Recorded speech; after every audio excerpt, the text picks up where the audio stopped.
El acuerdo que este Consejo General debe tomar hoy es de la mayor trascendencia para la República. Por ello debe examinarse con toda seriedad, con rigor jurídico en toda su extensión, con una visión integral y haciéndonos cargo de las implicaciones que la decisión que se adopte tendrá para la conformación de la representación política de la nación. Y no se debe olvidar que esa representación debe tener un carácter verdaderamente democrático conforme a los fundamentos constitucionales y a la voluntad popular. La asignación de diputaciones de representación proporcional es compleja porque las reglas establecidas en la Constitución son varias y su concatenación no está exenta de ambigüedades que solo una interpretación sistemática y funcional puede superar. Una lectura literal, estrecha e inconexa de tales disposiciones conduce a errores jurídicos formales y, más importante todavía, se aparta de principios constitucionales y valores democráticos que este instituto está obligado a cumplir y preservar. De ahí que las disposiciones constitucionales aplicables a esta cuestión tienen que interpretarse no solo en forma gramatical, sino sistemática y funcional. El artículo 54 constitucional contiene ambigüedades o imprecisiones que exigen una interpretación sistemática. Por un lado, en la fracción quinta de este artículo, el límite de 8% de sobrerepresentación se aplica literalmente a partidos políticos y así, sin matices, lo quieren entender algunos. Pero en la primera fracción del mismo artículo 54 se lee: un partido político, para obtener el registro de sus listas regionales, deberá participar con candidatos por mayoría relativa en por lo menos 200 distritos uninominales. Es un hecho conocido que esta vez ningún partido coaligado cumple con ese requisito. Solo sumando todas las candidaturas de su coalición alcanzan 200 o más. Pero el texto constitucional dice partido político, no coalición. Si esta regla se interpretara literal y aisladamente, los 6 partidos integrantes de las 2 coaliciones no tendrían derecho a diputaciones de listas plurinominales. El único partido que cumpliría ese requisito sería Movimiento Ciudadano, porque participa por sí mismo. Si esa disposición constitucional se adoptara de forma literal y aislada, conduciría a un resultado absurdo y disfuncional, contrario al pluralismo. Análogamente, el artículo 56 constitucional relativo al Senado establece: la senaduría de primera minoría le será asignada la fórmula de candidatos que encabece la lista del partido político que por sí mismo haya ocupado el segundo lugar en número de votos en la entidad de que se trate. Dice partido, no coalición. Una interpretación literal cambiaría sustancialmente las asignaciones de primera minoría. Es evidente que en el acuerdo relativo al Senado, como viene, se aplica una interpretación funcional, donde dice partido, también puede entenderse coalición. Por lo tanto, no es una lectura meramente literal del artículo 54 la que permite cumplir las normas y los principios de representación en el Congreso de la Unión. La interpretación funcional es indispensable. En cuanto a los fines superiores de la Constitución, desde la reforma de 1993 se estableció un límite de 315 diputados que puede tener una fuerza política, es decir, un límite por debajo de la mayoría calificada. En el mismo sentido, la reforma de 1996, que no ha sido modificada desde entonces, establece el tope máximo de 300 escaños que un partido puede tener en la Cámara de Diputados. Ambas reformas tienen el fin superior de impedir que alguna fuerza política pueda reformar la Constitución por sí sola, porque la Constitución debe cimentarse en un amplio acuerdo pluralista a fin de reflejar en sus normas la diversidad política que habita en la sociedad. La coalición de los partidos Morena, Verde y del Trabajo configuran una sola fuerza política, nos preguntamos. Sí, es público y notorio. No solo forman una alianza electoral, porque su convenio de coalición los compromete a un programa legislativo común y al objetivo explícito de cambiar juntos como una sola fuerza política la Constitución en forma radical. Por eso es indispensable una interpretación sistemática y funcional que preserve los fines superiores de la Constitución de pluralismo, proporcionalidad e igualdad del voto ciudadano. Es cierto que también deben tenerse en cuenta los precedentes de interpretación y aplicación de las normas, pero estos, aunque relevantes, no conllevan un mandato absoluto. Deben ponderarse los bienes jurídicos que están en juego. Por lo tanto, es válida una reinterpretación en el actual contexto empírico, que es algo diferente al pasado. Recordemos que la interpretación de las normas para la asignación de curules por el principio de representación proporcional, con respecto a esto, la Suprema Corte de Justicia de la Nación y el Tribunal Electoral del Poder Judicial de la Federación han coincidido en que debe hacerse de forma tal que se garanticen los principios y valores de pluralismo y proporcionalidad que tutela la Constitución. En un sistema electoral mixto como el que rige en México, la representación proporcional tiene la función de atemperar la sobrerepresentación que el sistema de mayoría relativa produce naturalmente en favor de la fuerza política más votada. A su vez, la representación proporcional está destinada a compensar a las minorías a fin de garantizar su representación. Es notorio que unos partidos políticos han recurrido a las coaliciones electorales para eludir los límites constitucionales a la sobrerepresentación. La estrategia consiste en utilizar el siglado de candidaturas para transferir triunfos uninominales a partidos con escasa fuerza electoral.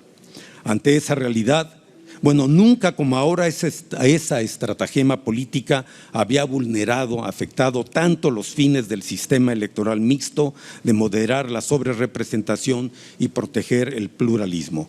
Ante esa realidad se justifica explorar otras formas de interpretar y aplicar las disposiciones constitucionales si con ella se pueden cumplir y preservar mejor los principios de pluralismo y proporcionalidad de representación. Estamos entonces ante el desafío de invocar y hacer cumplir los valores superiores de la democracia con una interpretación sistemática y funcional de la Constitución y las leyes secundarias, o bien limitarnos a una interpretación literal que se aplica, al parecer, de manera selectiva según algunas conveniencias. Nos encontramos ante la importante resolución respecto de la forma en que a partir del voto ciudadano se deberá definir la integración del Poder Legislativo. En nuestro país la lucha por el sufragio efectivo, universal, igualitario, libre y auténtico tiene una larga tradición y un accidentado camino, pues si bien fue un elemento fundamental de la gesta revolucionaria de 1910 que dio lugar al actual Estado mexicano, cierto es que los gobiernos postrevolucionarios condujeron a la creación de un sistema de partido hegemónico en el que el sufragio continuó siendo una aspiración a lo largo del siglo XX. Mediante una pertinaz lucha cívica y política a lo largo de varias décadas, hubo que desmantelar un sistema político autoritario con un partido hegemónico y fue el voto efectivo el que paulatinamente logró tal cometido. Gestas cívicas generosas y en no pocas ocasiones hasta heroicas de diversos sectores sociales, regiones y nacionales dieron vida a la anhela del voto efectivo e igualitario. Pero para que el sufragio efectivo lograra desmantelar el autoritarismo, debieron acordarse e implementarse diversas reformas electorales que gradualmente fueron otorgando al voto ciudadano un carácter más efectivo que le convirtió en la palanca del cambio para abrir paso a la alternancia, la transición y el pluralismo político que hoy día son una realidad. Entre tales reformas destacan las encaminadas a dar forma y consolidar la representación proporcional, ya que ha sido mediante tal principio que se ha erigido un mecanismo que busca salvaguardar el pluralismo político, reflejo de la voluntad popular. Las diversas reformas realizadas por el constituyente dan cuenta de su afán por ajustar continuamente los umbrales que impidieran un alto grado de sobrerepresentación de los partidos dominantes y garantizar así el pluralismo político en el órgano legislativo. En este acuerdo se debe tratar entonces de garantizar hasta el máximo posible los bienes jurídicos del sufragio efectivo, la igualdad del sufragio, la proporcionalidad y el pluralismo político de una manera armónica y progresiva. Es evidente que con la propuesta elaborada por la Dirección Ejecutiva de Prerrogativas y Partidos Políticos y aprobada por la comisión correspondiente, la cual realiza el cálculo tradicional de la fórmula para la asignación de diputaciones de representación proporcional, es imposible no observar que existe una discrepancia real entre la voluntad ciudadana y los espacios asignados a cada fuerza política. Esta falta de correspondencia no solo pone en evidencia una distorsión en el valor de cada voto, lo cual tiene efectos directos en el sistema de representación, sino que también tiene como consecuencia la anulación de facto de la proporcionalidad y pluralidad buscada por las reformas al texto fundamental, así como la pérdida de vigencia de otras garantías constitucionales instauradas a favor de las minorías parlamentarias. Desde mi perspectiva, el principal valor afectado por este fenómeno es el del sufragio igualitario, que entraña el principio democrático de una persona, un voto, e implica que cada voto debe tener el mismo valor y, por ende, el mismo efecto en la determinación del resultado. Se trata de un derecho político reconocido nacional e internacionalmente conforme a los tratados ratificados por el Estado mexicano, razón por la cual el artículo 1 constitucional nos obliga a promoverlo, respetarlo, protegerlo y garantizar su protección más amplia. Si bien, como sabemos, nuestro sistema político mixto impide la proporcionalidad pura, ello no nos exenta de su efectiva tutela de manera armónica con el conjunto de bienes jurídicos y derechos ciudadanos que la Constitución otorga. Ello obliga y habilita directamente a este órgano a buscar permanentemente la maximización de los derechos políticos de la ciudadanía. En tal sentido, encuentro diversas resoluciones de la Suprema Corte de Justicia y de la Sala Superior del Tribunal Electoral, como la acción de inconstitucionalidad 6/1998, la jurisprudencia 7098, el sub-CDC 8/2015 y los sub-REC 1320, 886 y 934, todos del 2018, con fundamento en los cuales advierto que en los casos en los que se aprecien violaciones claras a los principios de proporcionalidad y pluralismo político, no solo es posible, sino que es nuestra obligación garantizar los derechos de la ciudadanía y la salvaguarda de los valores constitucionales en riesgo. Tal era el sentido de lo argumentado aquí mismo en esta mesa hace precisamente 9 años por el representante de Morena ante este Consejo, Horacio Duarte, cuando en aquella elección del 2015 solicitaba a esta autoridad, y cito, hacer una valoración en términos de lo que significó una coalición, si bien parcial, es una coalición que ahora será sobrerepresentada en la Cámara de Diputados, hasta aquí la cita, para impedir que los entonces partidos coaligados, el Partido Verde y el PRI, estuvieran sobrerepresentados como coalición. Se han escuchado muchas ideas para mitigar el fenómeno de sobrerepresentación que considero no viables constitucionalmente, como la que solicita que la asignación se realice considerando a las coaliciones como una sola fuerza o partido, toda vez que ya existen expresos pronunciamientos jurisdiccionales de la Sala Superior del Tribunal donde señalan que la verificación de los límites de sobrerepresentación solo se aplican a partidos y no a coaliciones. Sin embargo, me enfocaré en la propuesta de la consejera Zavala, respecto de la cual observo tiene una lógica distinta y quizá no antes advertida, relativa a la base a partir de la que se calcula el 8%. Tal consideración no ha formado parte de algún pronunciamiento jurisdiccional, tampoco se contrapone con algún acuerdo previamente aprobado por este Consejo para el proceso electoral e incluso complementa el de afiliación efectiva aprobado en 2021 y que atajó uno de los factores de distorsión de la voluntad popular sin ser suficiente para atemperarla del todo. Nos enfrentamos ante una desigualdad severa que produce la aplicación del mecanismo de asignación de la manera tradicional, al ser una de las ocasiones desde la reforma del 96 en la que los votos tienen un valor tan diferente, lo que conduce a una conformación de la Cámara de Diputados que no cuenta con el respaldo correspondiente en las urnas. Situación que nos hace considerar si el 8% al que se refiere el 54 constitucional consiste en sumar 8 puntos directamente y por igual a todos o debe obtenerse respecto del porcentaje de la votación nacional emitida de cada partido, lo cual resulta más equitativo y acorde al principio de proporcionalidad. Al hacer un estudio de constitucionalidad, esta propuesta considero que persigue un fin válido al garantizar la igualdad y efectividad en el sufragio, los principios de proporcionalidad, pluralismo, participación política de las minorías, sistema de partidos y de deliberación democrática. También resulta idónea porque logra temperar las distorsiones, evita un alto grado de sobrerepresentación y distribuye las curules plurinominales de forma mucho más apegada a los porcentajes de votación obtenidos por cada partido, lo que repercute de manera directa en la salvaguardia de un mayor número de bienes constitucionales. Es la menos gravosa al colocar a todos los partidos en la misma condición al calcular el 8% con base en la votación que cada uno obtuvo en una situación de verdadera equidad. Finalmente, es proporcional porque la nueva interpretación es sistémica y funcional, ya que al garantizar la efectividad y autenticidad del sufragio armoniza de mejor forma un conjunto de valores constitucionales como son proporcionalidad, pluralismo y participación política.